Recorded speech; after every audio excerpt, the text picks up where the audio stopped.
refus de visa à des Algériens. Le Quai d'Orsay refuse de commenter.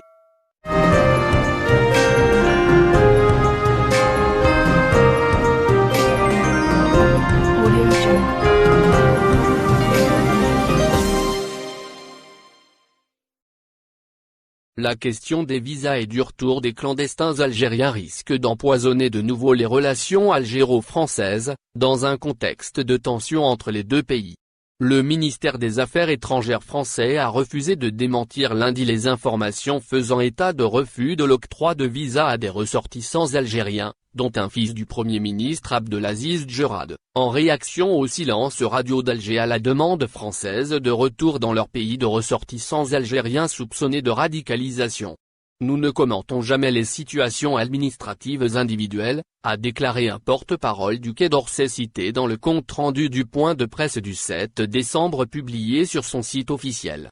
La décision prise par la diplomatie française de ne pas réagir à l'information publiée par le site Maghreb Intelligence, bloqué en Algérie, intervient dans un contexte de pression accrue de la part de la France sur l'Algérie au sujet du rapatriement des ressortissants algériens expulsés de France. Macron a décidé de réduire le nombre de visas aux Algériens.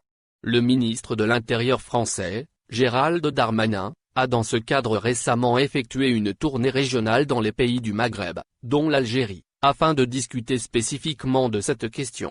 Le 24 novembre, M. Darmanin a également confirmé que la réduction du nombre de visas français aux ressortissants algériens a été une décision politique ayant émané du président français Emmanuel Macron lui-même.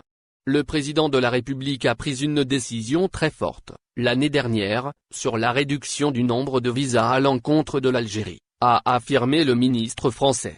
J'ai effectué une tournée des pays du Maghreb à la demande du président de la République, au cours de laquelle j'ai expliqué que, outre la lutte antiterroriste, nous devions appliquer notre politique migratoire, a-t-il fait savoir en outre. La perspective de refuser d'octroyer des visas comme levier de pression aux pays récalcitrants comme l'Algérie a également été évoquée clairement le 15 novembre dernier par le secrétaire d'État français aux Affaires européennes, Clément Beaune.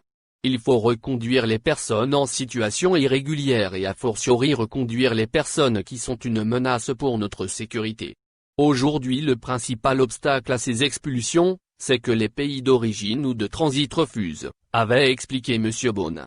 Je crois qu'il faut sortir de la naïveté, a estimé le secrétaire d'État français. Il faut dire à ces pays qu'ils doivent reprendre les personnes qui sont identifiées comme leurs ressortissants.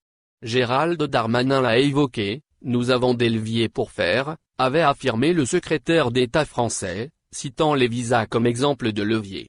Lundi, lors de la tenue du Conseil Algérie, l'Union européenne a apporté son soutien à la position française, en jugeant important de garantir, dans le respect des engagements internationaux, le retour de personnes séjournant de manière irrégulière sur le territoire d'une des parties, de renforcer la gouvernance et de progresser dans la lutte contre les réseaux criminels.